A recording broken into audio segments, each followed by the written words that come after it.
Assalamualaikum semua. Apa khabar? Selamat kembali ke FTV. Saya hari ini ada di Sungai Perak. Dan untuk sesi malam ni saya pre-recorded. Mungkin sebab minggu ni saya ada pandu uji kereta, boleh sebut tak sebut ni, iaitu kereta tak boleh sebut lagi, belum boleh sebut lagi minggu hari ni. 2-3 hari lagi akan keluar berita ni lah. Jadi kita tengah memandu uji, jadi saya tak dapat nak buat video live malam ni. Jadi untuk hari ni kita nak cerita sikit tentang cabaran kereta elektrik di Malaysia ni lah, dari segi pemahaman dan penerimaan orang. Iaitu kita tengok sebenarnya Malaysia ni secara realistik lah, kalau kita tengok kita ni mungkin 5 hingga 10 tahun lah di belakang negara-negara di Eropah terutamanya. Kalau banding dengan Eropah dan China lah. Kalau dengan Amerika Syarikat tu mungkin kita lebih dekat ke 7 tahun, 5 hingga 7 tahun lah. Pasal Amerika Syarikat pun dia penerimaan kereta elektrik pun agak terhad secara keseluruhannya. Tapi di Eropah kita tengok dia punya perkembangan sangat jauh. Dan di China dia ni ada kelebihan berganda, iaitu kerajaan mereka mempunyai satu polisi yang agak tegas untuk memacu anjakan ke kereta elektrik. Dan yang keduanya, industri negara China ni dia memang mempunyai keupayaan untuk adaptasi kepada perubahan dengan begitu cepat. Jadi antara kesan apabila kerajaan China memaksa mereka untuk menghasilkan kereta elektrik dan mengenakan kelebihan dari segi cukai kepada kereta elektrik, ianya memaksa mereka. Dia orang tak komplain kat sana, mungkin dia orang tak berani komplain ke, tak boleh komplain ke apa ke, tapi mereka tak komplain lah. Dan dia terus saja menghasilkan kereta elektrik. Pada mula tu bila kita tengok kereta elektrik awal dia orang, memang ianya kelihatan macam tak sampai taraf dunia. Kita pergi mungkin tahun 2016 ke Geely untuk melihat produk-produk Geely lah.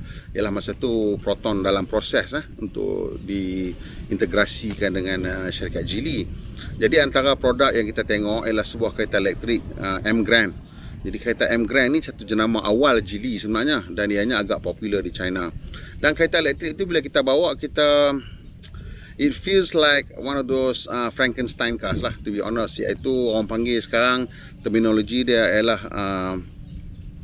what's the word for it? It's compliance car. Jadi dia orang hasilkan kereta tu dengan mengambil teknologi motor elektrik dan bateri dan letakkan pada platform kereta ICE. Itu langkah pertama. Dekat mana-mana pun kita tengok itu antara langkah pertama. Dan bila dia buat macam tu, kita berasa yang teknologi tu mungkin tak sampai keupayaan sepenuhnya. Tak boleh nak achieve dia punya full potential. Biasalah, pasal benda tu ialah a compromise package, like a Frankenstein monster. Jadi Frankenstein monster ni dia ada kelebihan dia tertentu, tetapi bila kita tengok dia tak sempurna lah. Memang nampak tak sempurna. Jadi sama macam tu juga. Dan pada masa ni sekarang ni juga kita tengok ada beberapa cara lah untuk syarikat-syarikat ni menghasilkan kereta elektrik. Masih ada syarikat yang memilih cara Frankenstein ni, iaitu mengambil chassis ataupun platform kereta ICE dan meletakkan bateri dan motor dan sebagainya di dalam. Antara syarikat-syarikat yang macam tu, ada yang mengambil chassis ICE biasa dan lekatkan bateri dan motor. Ada yang cuba menghasilkan chassis yang kompromi, yang boleh di halfway optimize lah, in between ICE yang pun boleh juga, dan untuk EV pun boleh juga. Tapi apapun, seperti yang mana kita tengok lah, kalau sesuatu benda tu dihasilkan secara khusus untuk satu tujuan, ianya sudah tentu lebih baik daripada satu produk yang mempunyai kompromi, kan? Tapi bila produk tu kompromi, maksudnya untuk syarikat-syarikat kereta kebanyakan, mereka terpaksa melakukan begitu bukan pasal apa. Pertama sekali ialah kerana mereka telah membuat pelaburan yang banyak dalam pelbagai aspek. Dari segi penghilangan, dari segi enjin dan teknologi, dari segi body punya design, macam-macam. Jadi pelaburan-pelaburan ini semua memerlukan masa untuk dia orang kampui balik duit lah. Jadi untuk itu, dia orang tak boleh nak tinggalkan kilang-kilang yang sedia ada ni. Itu yang memaksa mereka untuk menghasilkan produk-produk kompromi ni. Maksudnya dia masih lagi, setiap kilang tu masih lagi boleh buat duit, masih boleh dibayar balik dengan setiap kereta yang keluar. Jadi walaupun kereta tu kereta kompromi, tapi masih ada lah kereta yang boleh keluar daripada situ. Dan ini membantu mereka lah dalam masalah ini. Masalah ni dia panggil stranded asset ataupun aset terkandas. Jadi masalah aset terkandas inilah satu masalah yang sangat besar sekarang dalam industri otomotif. Saya tidak ada nampak sebarang anggaran lagi, tapi saya kira ini masuk ke jumlah ratusan bilion dari segi aset yang berpotensi terkandas dalam industri otomotif. Jadi ini ialah satu masalah yang sangat besar yang perlu diuruskan oleh industri otomotif. Ini bukan saja di tempat-tempat seperti Jepun dan China dan Eropah di mana ada industri besar. Dekat Malaysia ni pun sebagai contoh kita tengok, Perodua baru saja buat kilang baru, iaitu Perodua Global Manufacturing, dan Toyota juga baru buka kilang baru di Bukit Raja. Jadi kilang kilang Perodua di Serendar dan kilang baru Toyota di Bukit Raja, dua-dua bernilai 1 bilion ringgit. 1 bilion ringgit pelaburannya. Jadi itu dah 2 bilion di situ saja. Jadi kita yang nak fikirkan sebagai stranded asset kan, yang potensial pasal kilang lama dia dah habis lah, dah bayar dah. Kilang Proton yang lama pun dah habis bayar dah, tapi Tanjung Malim belum lagi. Tanjung Malim walaupun dah lama tapi belum bayar lagi pasal ialah masalah production rendah kat sana kan. Dan itu pun sekarang bila dah masuk jili juga telah berlaku satu pelaburan tambahan. Jadi pelaburan tambahan ini juga perlu diuruskan supaya ia tidak terkandas. Dan inilah antara benda yang terpaksa difikirkan oleh semua syarikat kereta ni. Kita kadang-kadang mungkin tak faham, dan kita tengok macam Tesla buat semua, wah bestnya, kenapa kita tak buat macam tu. Jadi untuk Tesla, dia orang ada kelebihan yang sangat besar. Kelebihan yang utama dia orang ialah dia tak pernah buat kereta ICE. Kekalangan awal Tesla ialah mereka menggunakan kilang NUMMI. Kilang NUMMI ni ialah kilang yang berada di Fremont, California, yang asalnya dibina bersama oleh General Motors dan Toyota untuk menghasilkan produk volume tinggi lah.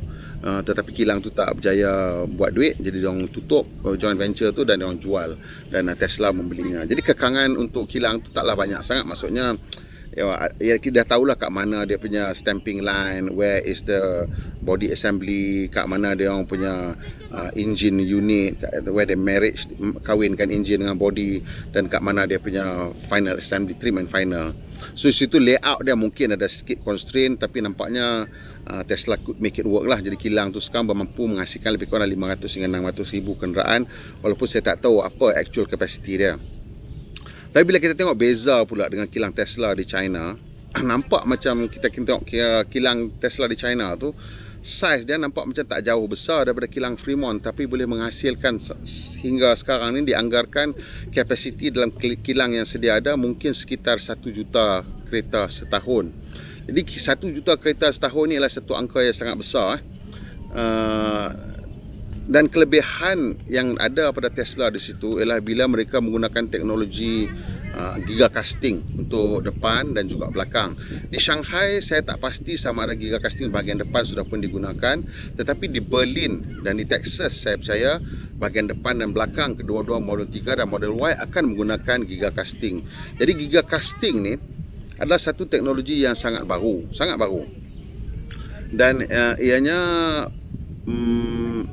will eliminate so many stamp parts, so many besi yang kita tekan jadi dengan mold kan, jadi bentuk tu.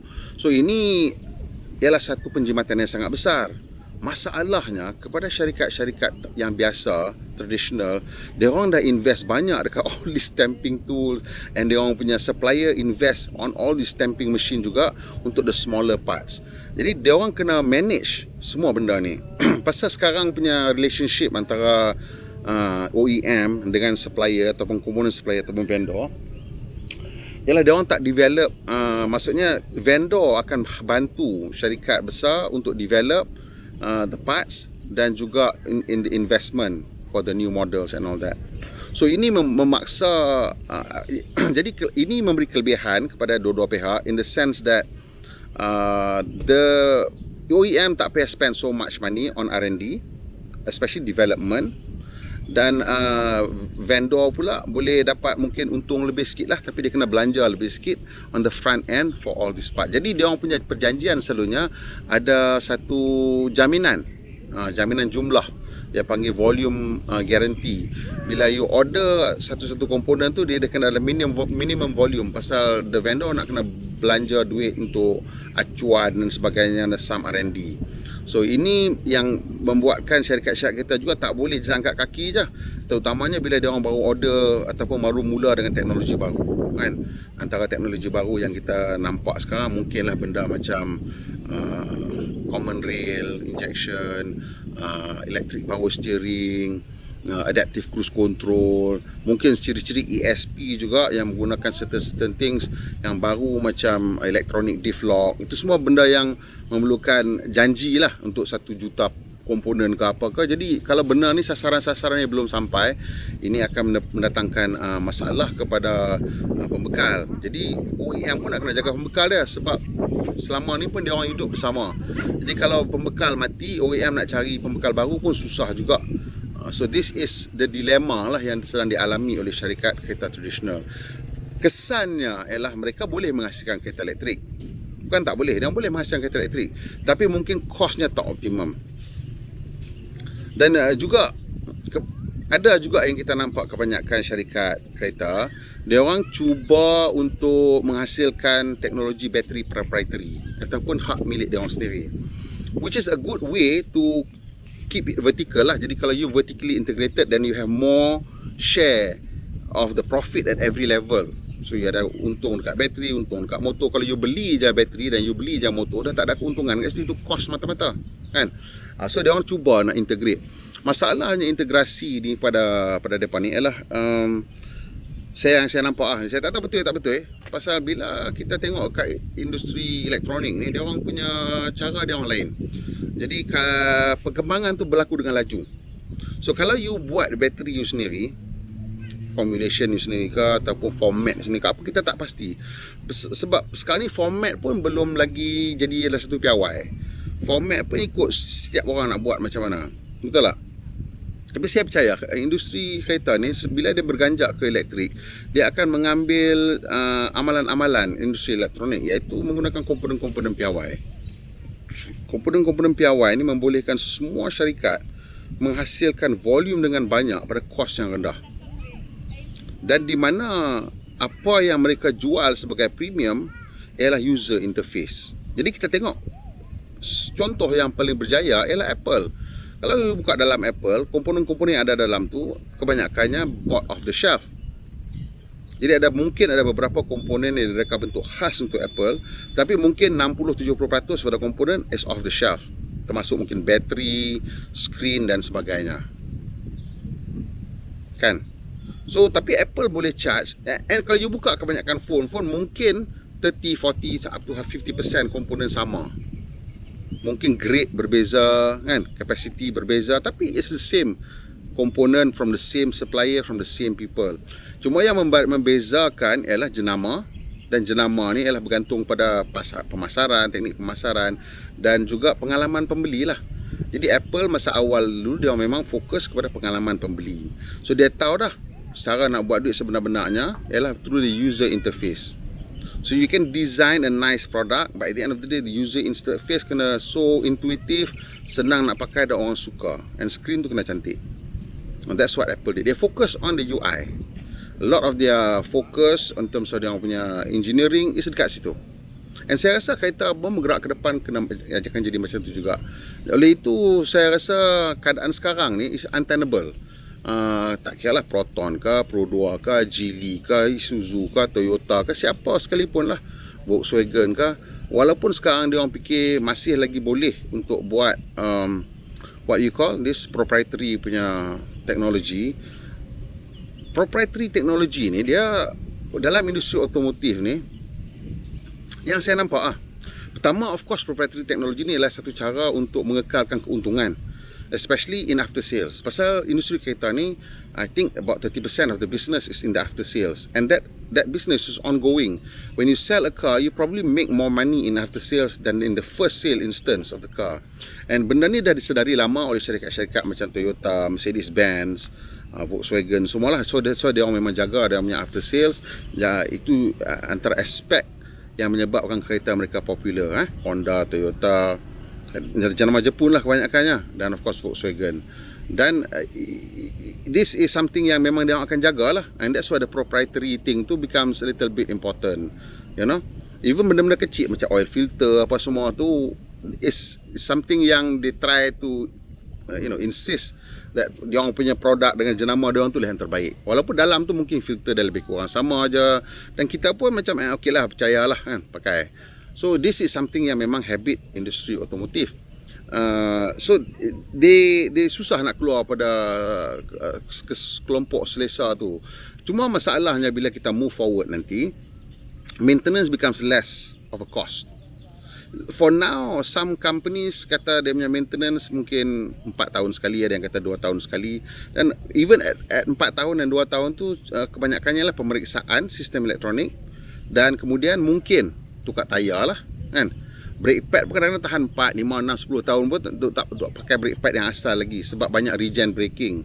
Mungkin nak tukar wiper, nak isi balik wiper fluid, mungkin nak check brake fluid ataupun coolant. Tapi benda-benda macam tu pun, macam coolant untuk bateri ni saya nampak, sebab memang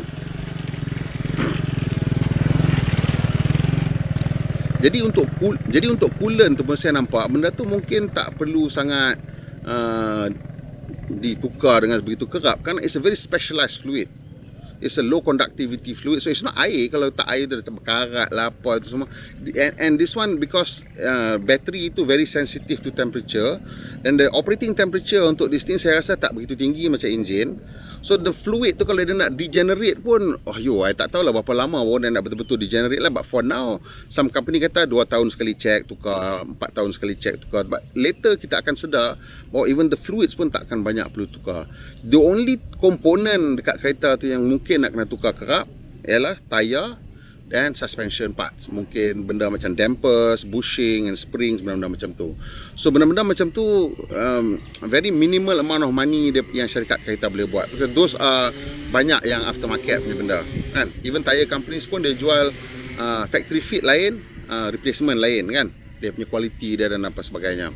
So di situ kita tengok syarikat-syarikat kereta ni akan menghadapi masalah jika mereka masih lagi nak fokus kepada proprietary technology, because they cannot make so much money anymore out of that being proprietary. They can make more money by reducing their cost by using common component, and then just increasing their margin or maintaining their margin by investing in user experience yang lebih bagus. This is my opinion. This is what I think. So bila kita tengok sekarang syarikat-syarikat macam Proton dan Pro2, kita masih lagi dalam keadaan di mana kita takut nak invest in electric car, pasal memang belum ada betul-betul minat, dan mungkin kita tengok polisi kerajaan pun tak begitu jelas. Tapi saya dah cakap dekat industri kereta agak lama, iaitu you all kena duduk as a group. Kita ada Malaysian Automotive Association, duduk as a group and sit with the government and minta dia orang, okay, kita nak buat macam ni, so this is what we need from you. Kita tak boleh saja duduk tunggu government cakap okay. Dan the government needs to be told from the industry punya perspektif juga. Because the government may have experts, but they are not really industry deep down punya expert. So you boleh bagi tahu ke kerajaan, kata kita rasa kita ada masa sekian lama sebelum yang paling last benteng terakhir yang ada yang you boleh bertahan ialah cost. Semua orang cakap sekarang kereta elektrik lebih mahal costnya. Nah, bila cost tu akan turun, you rasa bila? I think you need to tell to the government. You need to have your own intelligence, your own information dan your own data gathering, and you akan tahulah kan bila the cost of battery, the cost of motor dah memang tak ada apa isu dah. The cost of battery will drop far enough for it to be cheaper for you to build an electric car than ICE, and therefore you need a transition plan. So what do you need from the government in this case? So you kena beritahu saya, kita memerlukan masa dalam masa sekian-sekian ni cost EV akan jatuh lebih rendah daripada cost ICE. Buat masa sekarang ni saya dah tanya dengan seorang senior industry punya insider, dan kita tanya sama ada betul ke sebenarnya cost pembinaan kereta elektrik sudah pun lebih murah daripada kos pembinaan ICE. Dia kata betul, kalau you punya supply chain dedicated untuk EV dan kalau you punya penghilangan dedicated untuk EV, memang the cost is already lower. It's already possible. But mungkin bila dia cakap cost lower tu, dia dulu tengok dekat premium produk saja, macam Tesla, macam BMW, macam apalah. Tapi saya rasa kalau you tengok dekat China pun, bila dekat China pun dia orang punya harga sudah mula jadi lebih kurang sama, saya rasa dah tak lama lagi. Katalah 2025 paling lama. Pasal 2025 ialah di mana sekarang ni harga bateri sekitar Setengah orang kata 100, setengah orang kata lebih sikit. Cuma kita tak pasti angka yang 100 tu ialah pack level ataupun sell level. Setengah orang kata pack level is around 110, but sell level dah below 100, maybe 85, 90. So the beza tu ialah cost nak buat pack tu lah, kan, the casing and the heat management, apa benda semua, thermal management semua. So dekat situ kita tengok ada kemungkinan yang cost tu dah turun lebih rendah dah daripada ICE pun. So macam mana sekarang?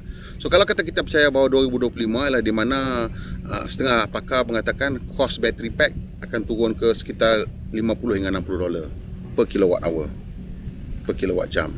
Kalau dia dah turun sampai kat situ, saya rasa memang dah tak boleh nak elak lagi dah. Dan kalau you still masih baru nak bangunkan kilang bateri dan teknologi bateri sendiri, then you will not be able to enjoy the volume. Kita tengok bila CATL ataupun BYD buka kilang bateri, dia bukan buka kilang bateri kecil-kecil. Dia buka kilang bateri 100 gigawatt, 200 gigawatt. Macam Tesla pun sama. Sekali dia suruh Panasonic buat 100 gigawatt, 200 gigawatt, dia punya kilang sendiri pun dia nak buka size-size macam tu. In fact, dia kata kilang Fremont tu pun dah 10 gigawatt. Bukan kilang Fremont, kilang Kato Road, dia punya prototype plant untuk bateri dia. Kalau prototype plant dia dah 10 gigawatt, dia punya actual plant berapa size? Kan macam Austin tu dengan kapasiti dekat 3 juta kereta, that will need at least 300 gigawatts. Austin saja, Berlin will need another 200 gigawatt. Saya tu over 200 million, 2 million capacity. Shanghai juga probably around 2 million. That's why dia minta CATL 200 gigawatts. So these things semua memang menunjukkan kalau you tak ada economies of scale in the way that this battery specialist ada, will you be able to produce the battery at the same price, at the same cost? So that's why I think, because the main component of the electric car yang mahal lah, yang actual physical cost, is going to be the battery. And if you tak boleh nak achieve the competitive cost in terms of battery, because you tak ada, simply don't have the volume or the kind of money to leverage into R&D, can you compete? Can you compete? Mungkin tak boleh. So the upside of that is that kalau you tak nak buat macam tu, dan you just nak buy in aja, so you'll find that the R&D cost could be a lot lower. So the barrier to entry untuk electric car ni saya nampak sebenarnya lower. Di mana advantage adalah untuk company-company kecil dan sederhana. They all can have a leg up against big companies like Toyota, because they realize that Toyota might feel that they have to invest in their own battery technology, but that could be very expensive. And smaller companies may be able to get into or jump on Toyota by just buying in this technology at a lower price. Maybe not exactly the exact specification that they want, maybe some compromise in terms of space, in terms of weight, in terms of whatever, design, performance, but it's a lot cheaper. And sometimes, during these times for transition, maybe just market presence is better than just trying to achieve the best. I don't know. I think this is something yang the industry tengah bergelut lah, tengah fikirkan macam mana kita nak handle. Dan di Malaysia ni saya nampak cerita dia sama. Apabila kos menghasilkan kereta elektrik tu drop, tiba-tiba akan ada lambakan. Sama macam kita punya handphone. Bila kos tu dah jatuh, tiba-tiba banyak lambakan daripada China. Dia tak boleh nak buat apa. Tak boleh nak tahan, tak boleh nak elak, tak boleh nak buat apa. Dan suddenly kita tengok all the brands yang dulu you nampak dah tak ada, dah tukar dengan brand lain. All within like the space of 5 to 10 years. It's simply because the cost advantage is something the industry cannot do anything about. You cannot use any kind of marketing trick when it comes to cost advantage. Nak marketing trick macam mana? Their product is cheaper. The biggest consideration untuk any kind of product purchase is price. Tak kira lah. Kecuali in the upper end. In the upper end, then it's status. Now, for most of the market, it's price. Kan? So, kita sebenarnya, in conclusion, sebenarnya Proton dengan Pro 2 ni ada advantage. Pasal kita small size, dan I think in the next few years, I will be proven either right or wrong. Kalau saya betul, kita akan nampak bahawa sebenarnya kita boleh reka bentuk kereta elektrik dengan cepat, dengan murah, dengan membeli just buying in komponen. And one of the examples saya nak point to is VinFast daripada Vietnam. VinFast has no known previous design capability, manufacturing capability for electric car or battery or anything like that. Macam mana tiba-tiba dia boleh? I believe they will just buy in aja. You just find engineers and consultant to optimize in terms of the physical, the electrical and mechanical component, right? Just optimize to a certain point. I mean, tak payah absolute optimization in terms of energy efficiency. If you are selling a premium product, absolute energy efficiency is not important. What's important is premiumness. So I think dia fokus kat dekat bentuk. So kita nampak VinFast tu satu approach di mana dia kena fokus kat dekat bentuk. Satu lagi ialah Fisker. Fisker memang menggunakan, like, dia take it to a higher level. Whether they will be successful or not, saya tak tahu. Tapi Fisker tengok dia ambil level di mana dia kata kita tak buat pun kereta ni. Kita pakai contract manufacturing, dia pakai Steyr Puch.